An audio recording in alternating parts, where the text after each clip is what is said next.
Adaaaaaaa. You're watching the #1 podcast in the wrestling community, and I'm your host, Jean-Paul Leek, and this is Rope Break. How's everybody doing this morning? Hopefully you're doing fantastic. Again, we had 4 hours of great professional wrestling last night, so you should be waking up happy. You know, there is the bullshit going on, so just remember, please wash your hands. Other than that, you should be good to go. So, like I said, great wrestling last night, but also last night we had a bunch of videos being uploaded. Juan, I told you he was going crazy with them soccer videos, and you gotta check them out. If you like FIFA, soccer, football, you know, whatever you want to call it, man, please check it out. It is so legit and everything, how he compares the games in real life, you know, to the soccer game. He plays them out. You know, he does have soccer coverage on there of the real life game and showing goals and stuff like that. So please check all that stuff out. Really cool, whether you're a fan of the sport or a fan of us here on the channel. You know, please check it out. Give it all your support. Give it the thumbs up. I better see those thumbs up reaching the 10s on every single one of them videos. So, and we also have the Monday Night Raw review for me. You know, yeah, we also do wrestling here a little bit. You know, we dabble in the wrestling a little bit here on Rope Break. So, you know, check out the Monday Night Raw review by me. I cover everything that happened in that show. And now we're here for AEW Dynamite. And it was a good, solid show, I feel. There was some stuff that it maybe didn't feel that important, but it was all really good action, whether it was important or not. And to me, there was only one major problem that happened with the show, and it was in the opening match, and I'll get to it when we cover that match. But like I said, the show overall was a good show. It had a lot of great wrestling, storytelling. It built towards blood and guts, which I was thinking was going to be more of a pay-per-view. It's more just like a super show. It's still going to be Wednesday for 2 hours in 2 weeks, and it's just going to be like a super show, you could call it. But like I said, it was a great episode of AEW Dynamite, and I would not doubt, again, if they beat NXT in the ratings. So let's start off with this first match. But before that, actually, Dynamite opens up Tony Schiavone, because the big thing was Hangman was going against Jericho and Sammy Guevara with a mystery partner. So he interviews Paige, and the Bucks are also standing there, and they're like, you know, why are we here? They were kind of confused what was going on. And he said that, you know, they're called out here about the mystery partner. And I believe it was Matt Jackson. He's like, you can't be serious. Like, this is really why we're called out here. Because him and Paige, you know, they had the very violent interaction in that tag team matchup. And he's the one who he came out to help the Bucks last week. But he did give Matt the finger. So they still really have that animosity towards each other. And Paige taunts them. He's like, you know, about thinking about asking one of them. And he says he won't ask either of them to team with him. And then he says his partner will be a mystery. And he walks away. So, like, they're pissed off.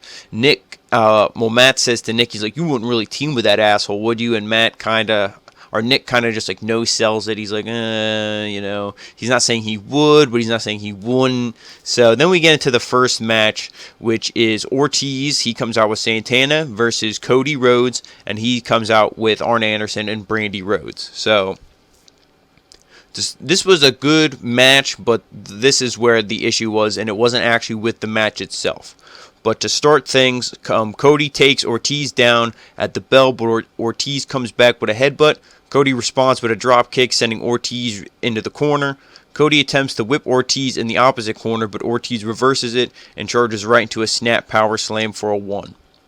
And then at this point, Jake Roberts is shown arriving in the crowd with Lance Archer. So now we know who Jake Roberts is helping mentor, represent, manage, whatever you want to call it. It's Lance Archer. And this is where my problem comes in. It wasn't like he caused a DQ or anything like that. It wasn't like he, you know, burst out of the ring like The Undertaker or Mankind or, you know, whatever. It wasn't like the lights went black and then he was in the ring. No, they just come walking down, and Jim Ross literally says like he just woke up from an 8-hour sleep. He's like, oh, yeah, that's a Lance Archer. And then Tony Schiavone, like, also no-sold it. He's like, oh, yeah, Lance Archer. Yeah, you know, oh, yeah. And then Excalibur tried to get a little more excited, and he was like, oh, that's Lance Archer, that's, you know, blah, blah, blah, blah, blah, and he's getting all, like, hyped up. But, like, if the first two dudes no-sold it, by the time he speaks, I'm going to be like, yeah, dude, whatever, you blew it. This is like to me, this was John Morrison level of debut, where it's like, oh, let's go talk to The Miz. John Morrison opens the door. Yeah, the Miz ain't here. Closes the door. Like, that's the same shit to me, and I'm like, you blew this whole angle. Last week, this was the hottest talked about thing, Jake Roberts being back, in the wrestling world, obviously, probably not to get in the ring, but at least he's back, on a weekly television wrestling show, and this is what we got. So, bad debut. But the distraction by Roberts and Archer allows Ortiz to clothesline Rhodes to the outside. And then there, Ortiz slams Cody into the barricade, but Cody reverses it into a second toss attempt to throw Ortiz into the ring steps. So then later on, towards the end of this thing, Cody shoves Ortiz off the top rope, but Santana quickly gets back up and hits a superplex for a near fall. And then Santana corners Arn on the outside, but Cody hits a tope suicida on Santana and takes him out. Then Ortiz goes for a tope of his own, but Cody catches him in the midair and then suplexes him on the ramp. Really cool spot there. Then at this point, when Cody has the clear advantage, Lance Archer's like, I've seen enough of this shit. So he teases jumping over the rail. Robert stops him. He's like, no, this isn't our time. This isn't, which I liked. It wasn't like, oh yeah, go get him. He was like, no. We got to make Cody sweat. So he stops him. But then back in the ring, Ortiz drop kicks Cody's knee and hits a fisherman suplex for a near fall. Cody attempts a disaster kick, but Ortiz blocks it and rolls Cody up. Cody counters the roll-up and goes for a crossroads. Ortiz kicks Cody in the head and then goes to the outside, but Cody stops him and hits a dragon screw leg whip on Ortiz. With his leg caught in the ropes, Cody hangs his leg up in the ropes again and stomps on it before locking in a figure four. Ortiz rolls it over and reverses the hold, but then Cody rolls it back over, regains control, and Ortiz eventually taps out. So the winner, by submission, Cody Rhodes. So then after the match, like I said, it was a good match.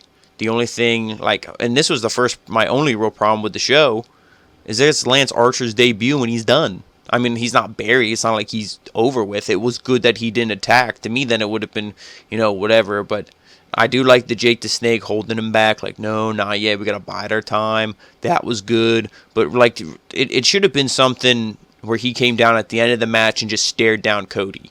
That's what I would have did instead. Or not even had him debut here. Wait till after Blood and Guts. Because the whole thing, Lance Archer was an afterthought because after the match, all they did was build towards Blood and Guts. Which I understand it's coming up in 2 weeks. But it's not a pay-per-view, I assume. The way they're talking, it's like I said, an episode of Dynamite. So if it's going to be on free TV, you don't need to hype it up. It's not like people have to buy it. Everyone's going to watch it anyway. Your numbers are going to be about the same, probably a little higher. So like I said, they kind of blew his debut, but I think he'll be alright. But like I said, after the match, Santana attacks Cody. An arm gets in the ring, and he gets between Santana and Cody. Matt Jackson and Kenny Omega, they hit the ring. And at this point, Private Party, they all retreat. So it's just Matt Jackson, no Nick. It's like, oh, okay, you don't think anything of it. Boom, Jericho pops up on the big screen, and he says he's with Sammy Guevara and Jake Hager. And he says that they may have gotten the upper hand tonight. But he reminds them that the Inner Circle is putting all of AEW on notice. And at Blood and Guts, they'll beat the hell out of the Elite. Jericho says the Elite may be wondering, where is Nick Jackson? Here we go. And he says that he ran into them in the hallway, and he probably has a headache. Jackson is shown then laid out on the floor, and there was a rolling garage door, and they slammed that thing on his head. They had it positioned. He was cut, bleeding from the forehead. And they had it where the door would have been slammed on his head repeatedly. So really cool, and I do like that. All these attacks and this stuff, the way that they're shown on camera and the ones that are just shown the aftermath, for some reason, I don't know if it's just that it's the non-scripted promos or what it is, but when AEW does it, it seems like a legit attack and a legit beatdown. When WWE does it, yeah, sometimes when the AOP was throwing Kevin Owens around this week, that seemed legit. But a lot of times it's just it's forced and it doesn't seem real. It's the guy didn't just get his ass kicked. Sometimes in AEW it really makes you think this guy got his ass kicked. Maybe that's because there's continuity in AEW and in NXT, or besides the Nightmare Collective, there's continuity in AEW, but who knows. Anyway, then, we go to commercial break, and then when we come back, Nick Jackson, he's being shown taken in the ambulance during the commercial break. So then we get a tag team match, which, is a tag team match. They were all tag team matches from this point on. But it was a women's match, and it was actually a good match. So I'm happy to see that we're going in the right direction. And, these 3, AEW stars, and then they brought somebody in who, thank you, great choice here. Bea Priestley is making her 2020 debut.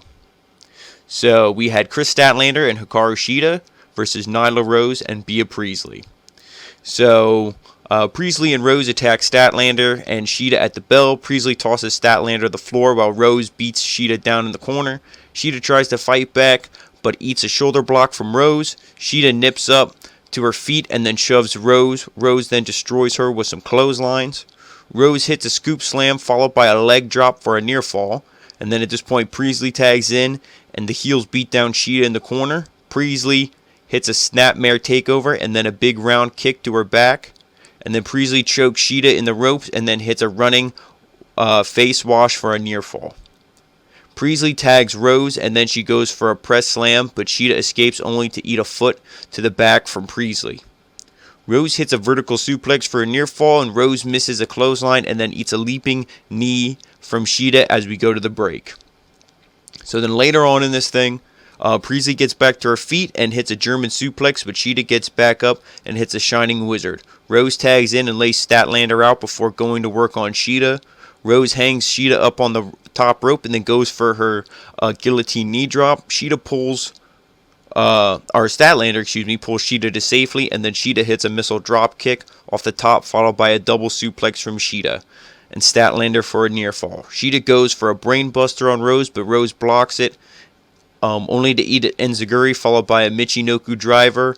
And I thought that was going to be it. That was a close 2-fall. Priestley, she broke it up. And then Statlander tosses Priestley to the floor and then eats a lariat from Rose. Rose grabs Shida as Priestley climbs to the top rope.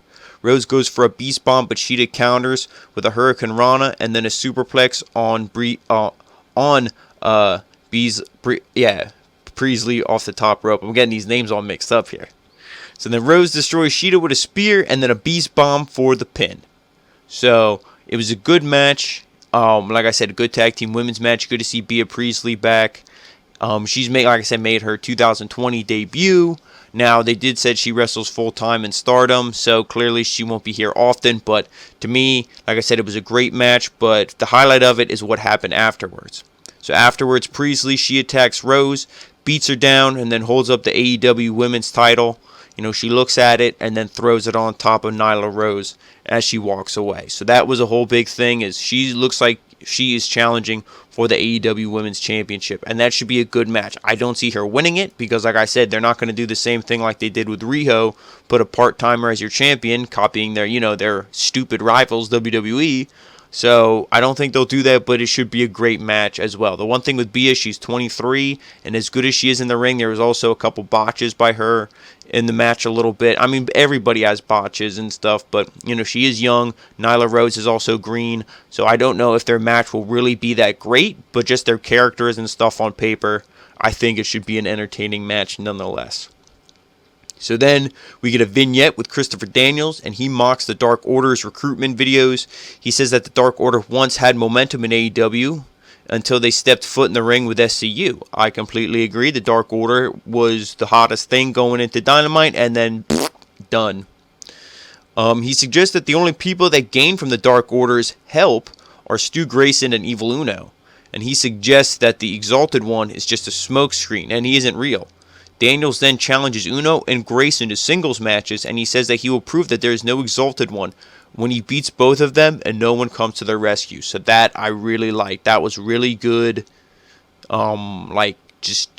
storytelling for this. And he just real quick, I'm going to go against you guys in singles matches. I could see him maybe beating Stu Grayson. Maybe SCU comes out, there's a roll, it could be a whole bunch of cluster, going on. He rolls up Stu Grayson, 1, 2, 3. Evil Uno, he might be clean. And then, the Exalted One comes out. Maybe this happens at Blood and Guts. Maybe he goes against one next week and then goes against Evil Uno at Blood and Guts. Or maybe he wrestles them back to back, some kind of endurance gauntlet match type thing. We'll see. But I assume he's going to beat both of them, and then that's when the Exalted One comes out. We'll see who that is. Obviously, a lot of people are hoping for Matt Hardy, but at this point, I just hope it's a good debut, whoever they decide to go with, if there is, in fact, an Exalted One. So then we get another tag. Like I said, they're all tag team matches from here on out. The Butcher and the Blade, obviously with Ali and MJF versus, and Wardlow versus the Jurassic Express. So there was like Tony Schiavone was saying when this thing started, he's like, this is like a 5 against 3, like the numbers advantage, because each team or each like part of this tag team, they each had their own valet, muscle, manager, whatever you want to call them. So this thing starts off, the Butcher and the Blade, they tag out Luchasaurus. The story early on was isolating Luchasaurus and trying to take down his most dangerous weapon, his legs. So the heels beat him in the corner. They target his legs, like I said, make quick work tags, working over the leg the entire time. Blade hits a running drop kick onto Luchasaurus' knee that is still hung up in the ropes. Every time Lucha tries to fight back, the heels take his leg out. MJF hits a dragon screw leg whip for a near fall and then blatantly stomps on the leg. Blade comes in and slams the leg into the mat before tagging in Butcher and holding the leg so that the Butcher can splash on it. Then later on, when Jungle Boy eventually tags in, he spins Marco into a tornado DDT on the Butcher, and then Jungle Boy hits a Copa kick on the Blade, knocking him to the floor. Marco goes for a dive, but Blade and MJF catch him, so Jungle Boy hits a tope suicida on all of them. Lucha then hits a step-up somersault plancha onto everybody on the outside. I love when he does that. Just a big man doing what he does. It always looks so good. So then back in the ring, Lucha tags in, but he sells his leg. And then when he goes on the dive, and then he hits a double choke slam on MJF and the Blade, followed by a standing moonsault on MJF. So much for selling the leg, right? And then the Butcher tosses Jungle Boy and Marco up in the air and go off the top of Lucha for the pin, go on the top of Lucha for the pin attempt.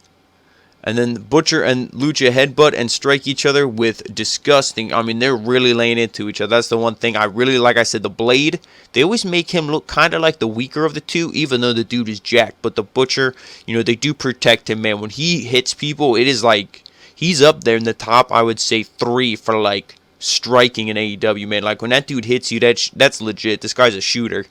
So, he freaking hit him, and they're just going back and forth. Luchasaurus ain't no slouch either.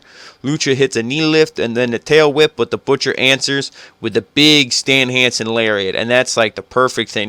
Does he not look like Stan Hansen? Or, yeah.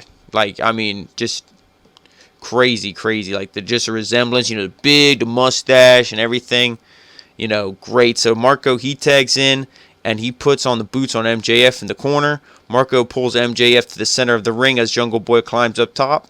Ali distracts the referee, and the Blade shoves Jungle Boy off the top. Wardlow throws Lucha into the ring steps, and MJF locks Marco's stunt in the salt of the earth for the submission. So the winners, MJF and the Butcher and the Blade. So this, again, it was a good match. The right team needed to win. I say it every week, though, that Jurassic Express loses yeah, you can keep relying on Marco Stunt losing. He is obviously the choice when the Jurassic Express has to lose. If he's in there, they're probably going to lose, and he's the one who's going to eat the pinfall or submission.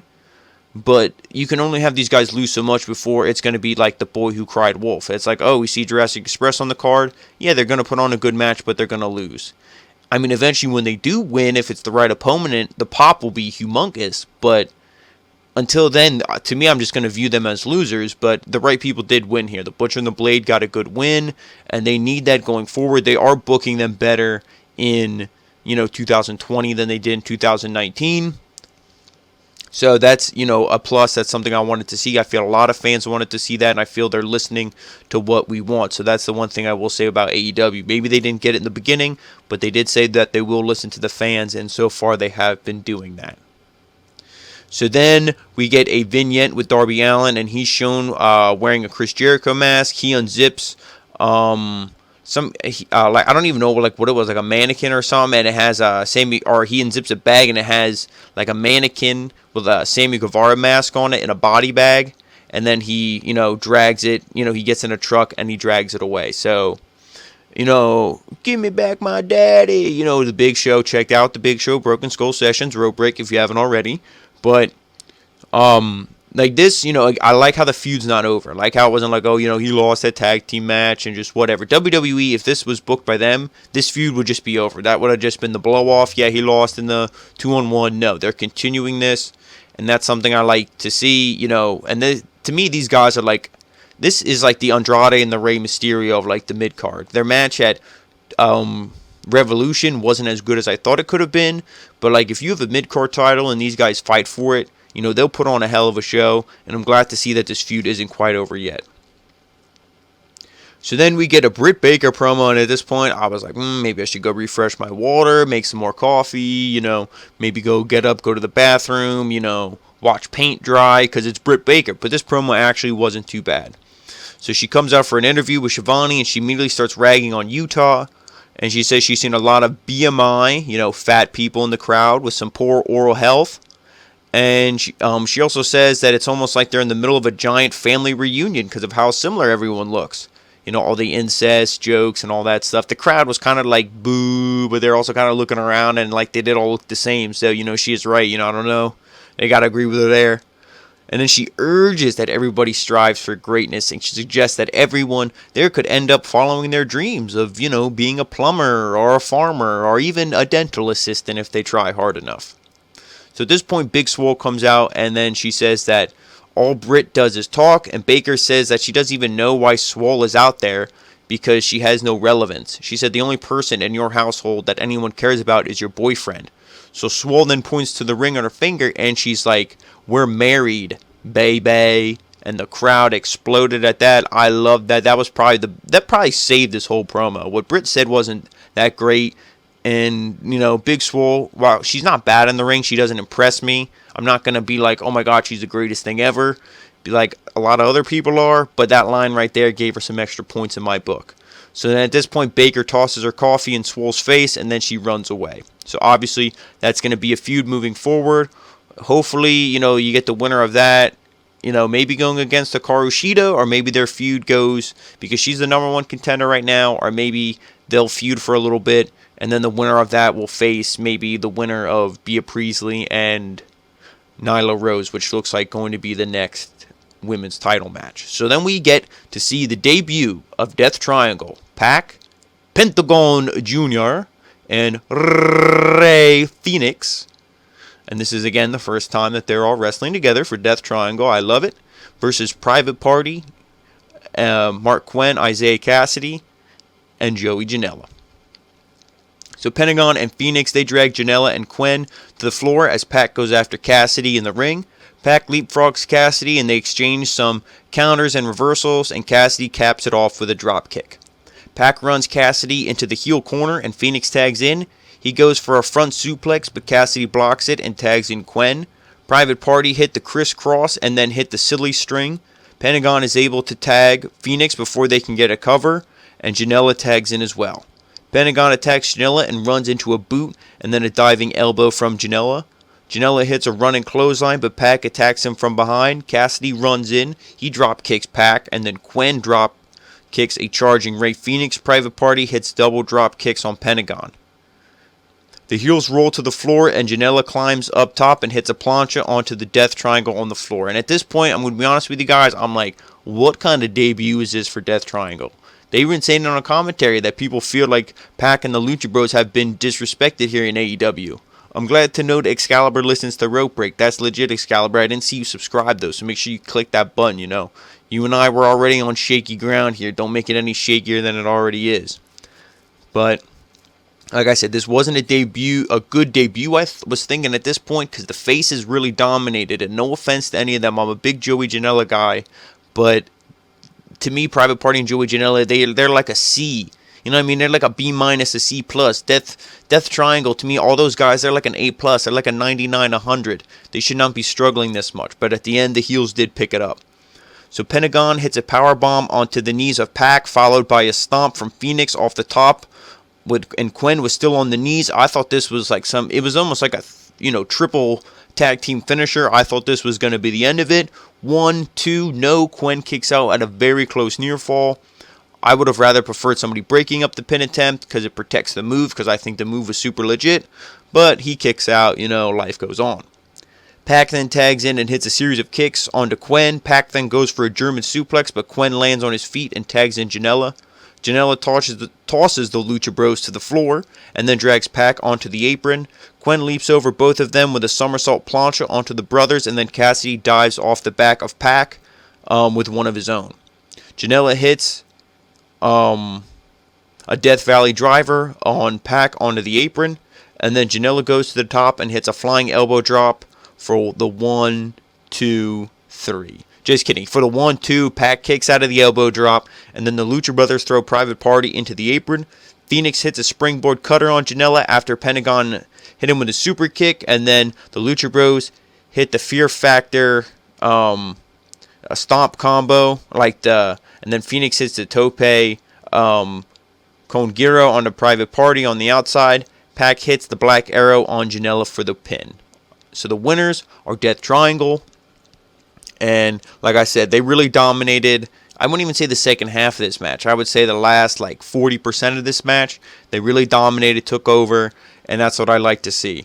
So after the match, Death Triangle put Private Party and Janela into some kind of triple submission.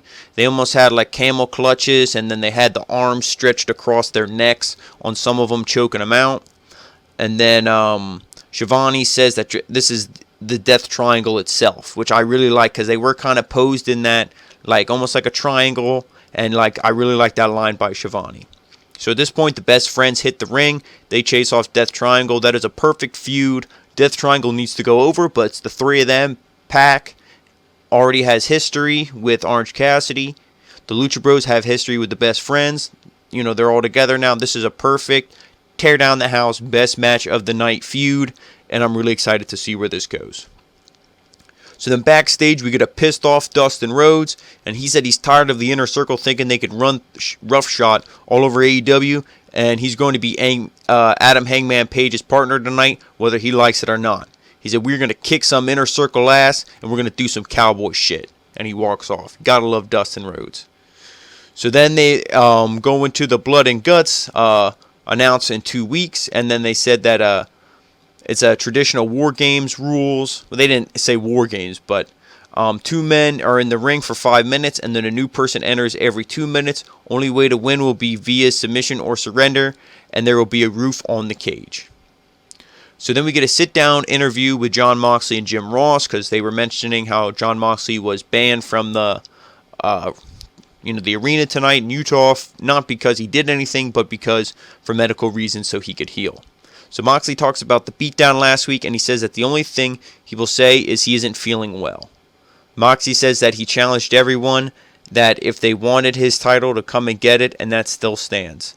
Moxley talks about Jake Hager and says that he has to hit him harder than anyone in his life, but at the end of the day, he's just another guy in AEW.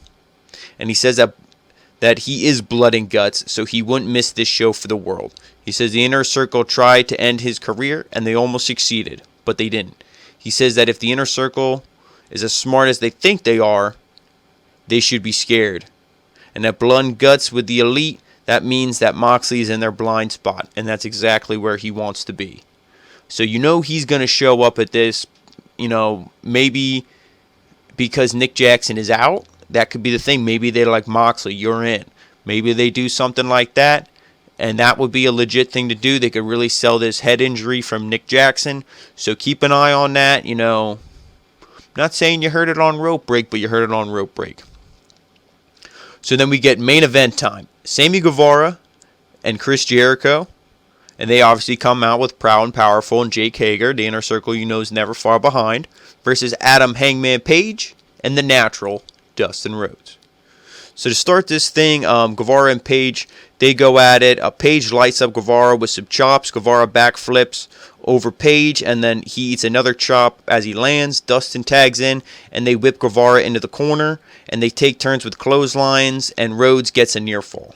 Rhodes whips Guevara into the corner hard and tags Page back in. Guevara shoves Page to the floor and tags in Jericho, who hits a springboard dropkick as Page tries to get back into the ring. Jericho taunts Page by grabbing a fan's beer, or Page taunts him, by grabbing a fan's beer and drinking. Page decks him and takes a beer from him, only to eat a punt kick off the apron from Guevara. So in the ring, Jericho and Guevara whip Page into the ropes. Page breaks through a clothesline and attempts to hit a snap suplex on Jericho on top of Guevara. Rhodes tags in and clotheslines Guevara. He hits the Goldust uppercut followed by an atomic drop and a running bulldog. Dustin hits a snap power slam on Guevara. Jericho hits Rhodes from behind, and Guevara hits a missile drop kick off the top for a near fall. So then Page climbs to the top with Rhodes, and Rhodes hits a double flying body press on Jericho and Guevara. Page hits a diving moonsault onto the inner circle on the floor, and then Rhodes clotheslines Guevara to the floor. Page goes for the buckshot lariat on Jericho, but Jericho blocks it and locks in the walls of Jericho until Rhodes breaks it up. Guevara tags himself in and goes to the top for a shooting star press. Page moves out of the way and lands on his feet. Page kicks Guevara and sets him up for the buckshot lariat, but Jericho pulls him off the apron and slams him into the barricade. Jericho tries to toss Page back in the ring, but he bounces off the ropes and clotheslines Jericho. In the ring, Rhodes hits an American Destroyer, Canadian Destroyer, whatever you want to call it, Mexican Destroyer. And then Page connects with the buckshot lariat for the win. So the winners are Page and Dustin via the buckshot lariat. So this was a good match. Like I said, everything Dustin does, he knows what he can do, and everything that he knows he can do and that he does it very well. Adam Hangman Page, to me, is so legit. The guy, like they said, oh, you were a mid-carder, a jobber, whatever they called him in TNA or Ring of Honor. No way in hell. This guy, to me, is so good. He is the ultimate babyface. You can put him in any promotion. Raw, SmackDown, NXT. Hell, put him back in Ring of Honor, New Japan, anywhere. To me, he is the top number. You just look at him. He's the top number one babyface. There's no way that you can. This guy has so much upside, and it's good to see them get the win here. Hangman Page looks strong. Obviously, Jericho, he's not the champ anymore. He can afford to be on the losing team.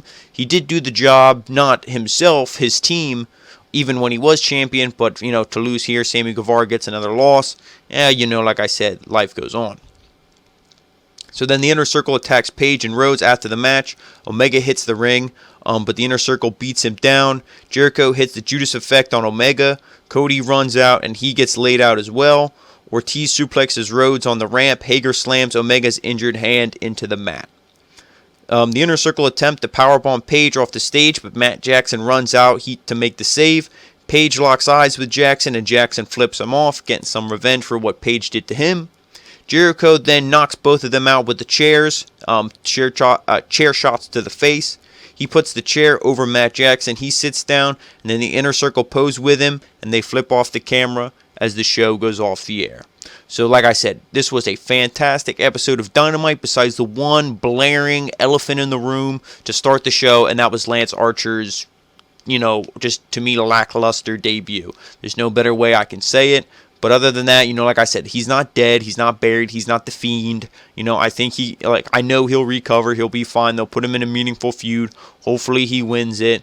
Hopefully it's not another Jeff Cobb scenario, because I don't think Jeff Cobb actually signed with AEW, but Lance Archer did. So he'll be there, full time, and I'm excited to see what they do. But like I said, this was a great show of Dynamite, and that was my review. And, like I said, guys, please, if you're new to Rope Break, if you're new to the channel here, we don't just do, covering wrestling. We got loot boxes, and there is one thing like I said, Jean Paul, he's not just wrestling.